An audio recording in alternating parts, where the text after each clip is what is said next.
తిరుమలలో ముక్కోటి ఏకాదశి ఉత్సవాలు ఘనంగా జరుగుతున్నాయి. శ్రీవారి ఆలయంలో వైకుంఠ ద్వారాలు తెరుచుకున్నాయి.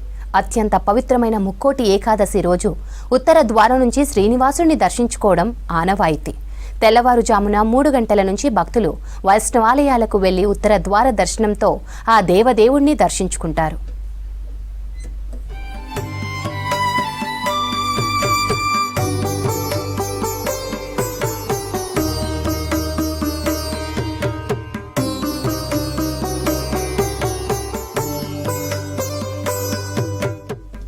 శుక్రవారం వేకువజాము నుంచి భక్తులను దర్శనానికి టీటీడీ అధికారులు అనుమతించారు. వైకుంఠ ద్వార దర్శనం కోసం ప్రముఖులకు 5,000 టికెట్లు మంజూరు చేశారు. లఘు దర్శనంలో ప్రముఖులకు స్వామివారి దర్శనం కల్పిస్తున్నారు.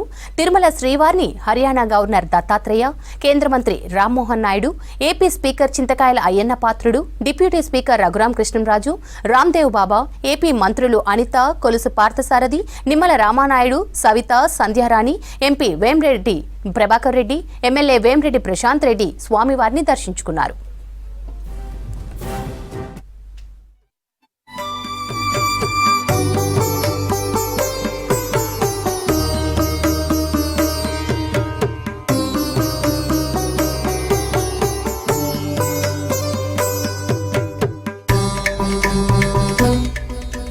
ఇక తిరుమలలో వైకుంఠ ఏకాదశి వేడుకల్లో పాల్గొన్నారు తెలంగాణ స్పీకర్ గడ్డం ప్రసాద్, డిప్యూటీ సీఎం బట్టి విక్రమార్క, మంత్రులు Ponnam Prabhakar, Damodara Rajanarasimha, AICC incharge Deepa Das Munshi, MLA Gaddam Vinod, మాజీ మంత్రి పట్నం మహేందర్ రెడ్డి, మాజీ మంత్రులు మల్లారెడ్డి, సునీత లక్ష్మారెడ్డి, సత్యవతి రాథోడ్, బండ్ల గణేష్, సినీ నటుడు రాజేంద్ర ప్రసాద్, చాముండేశ్వరినాథ్, పుల్లెల గోపీచంద్ శ్రీవారిని దర్శించుకున్నారు.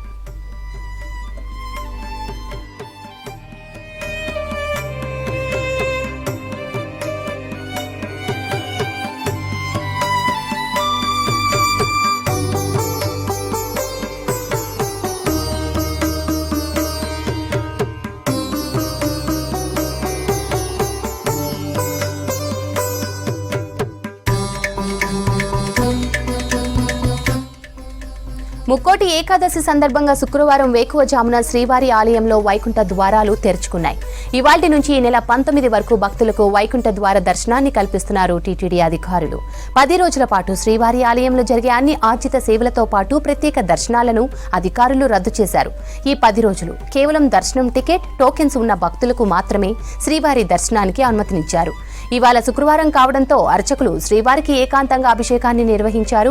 కైంకర్యాలు ముగిసిన తర్వాత ఉదయం 4:30 నుంచి ప్రోటోకాల్ పరిధిలోని ప్రముఖులకు శ్రీవారి వైకుంఠ ద్వారం నుంచి దర్శనానికి అనుమతించారు. ఉదయం 8 గంటలకు సర్వదర్శనంతో సామాన్య భక్తులకు వైకుంఠ దర్శనం కల్పిస్తున్నారు. 11 గంటల నుంచి సాయంత్రం 4 గంటల వరకు వాహన మండపంలో ఉత్సవ మూర్తులు భక్తులకు దర్శనం ఇవ్వనున్నారు.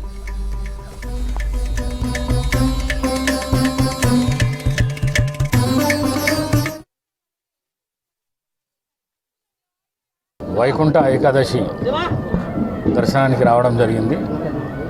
దర్శనం చాలా ప్రత్యేకంగా జరిగింది.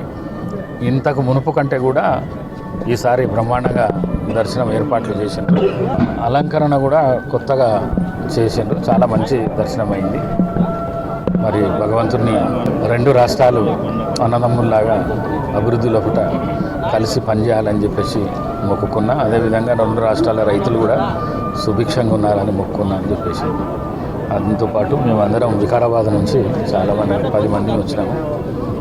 మరి అందరం అదే మొక్కుకున్నాము. ముక్కోటి సందర్భంగా పవిత్రమైనటువంటి ఈరోజు శ్రీ తిరుమల తిరుపతి వెంకటేశ్వర స్వామి వారిని దర్శించుకోవటం చాలా ఆనందంగా ఉంది, సంతోషంగా కూడా ఉంది. ఈ పవిత్రమైనటువంటి రోజు వారిని ఒకటే కోరుకున్నాం, 2 తెలుగు రాష్ట్రాల అభివృద్ధి బ్రహ్మాండంగా జరగాలని, అందరూ సుఖ సంతోషాలతో ఉండాలని, బాగా అభివృద్ధి చెందాలని, ఎటువంటి ఇబ్బందులు లేకుండా రాష్ట్రాలు నడవాలని చెప్పి శాంతి